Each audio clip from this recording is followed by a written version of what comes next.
This is a Let's Talk Church Safety and Security microsode with your host, Paul Buckner. Hey sheepdogs, today must be one of those days. These will get posted individually, but sometimes the brain comes up with things.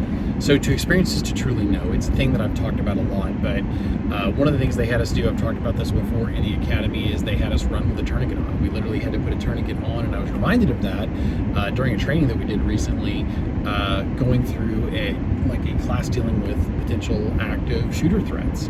And so as we're going through these various scenarios, one of the things that we were coming into contact with was, hey, this member of your team's been injured, can you put them in an office chair and evac them easily?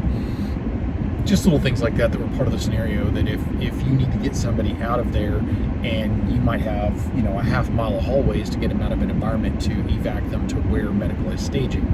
So we were putting people in chairs, or we were hunkering down in a spot, or we were putting tourniquets on people. And that reminded me of the academy with having to move with a tourniquet on. If you're doing some kind of a practice session, a training session in-house, something to think about is knowing how to apply a tourniquet, giving yourself a 60-second clock max. Try to get down to 30 seconds to get a tourniquet out and to get a tourniquet on. Up, high, tight, get it applied where it needs to be. And but that was one of the things that they had us working with. I was recently doing some range time, and they put a guy to my left, a gentleman was immediately to my left that was firing, and I was taking his casings as I was shooting. The gentleman to my right had a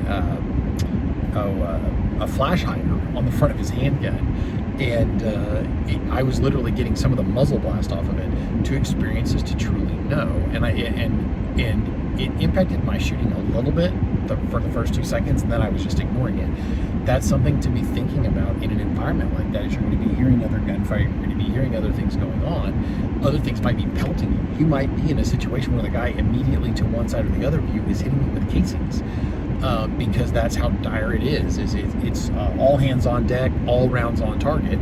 The more the merrier.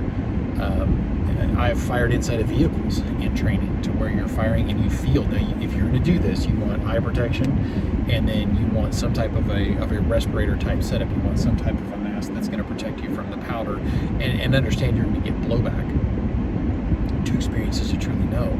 If I ever have to shoot through a windshield, and I pray I don't, there's a clap that comes back with it, and you get these different things going on. So as you've heard me say, if you've ever heard me say anything, that you can't train enough for a job that can get you killed, that's not unique to me.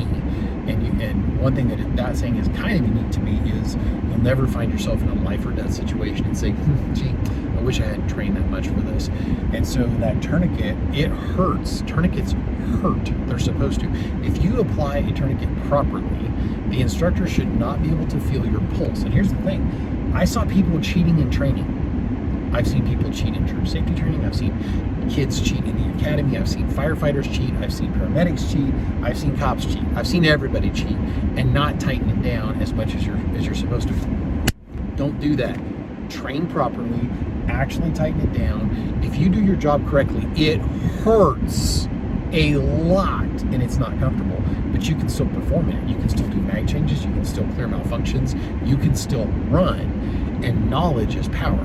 To experience is to truly know, and that becomes knowledge is power. God bless. If you enjoyed this microsode, check out the video and audio versions of the Let's Talk Church Safety and Security podcast.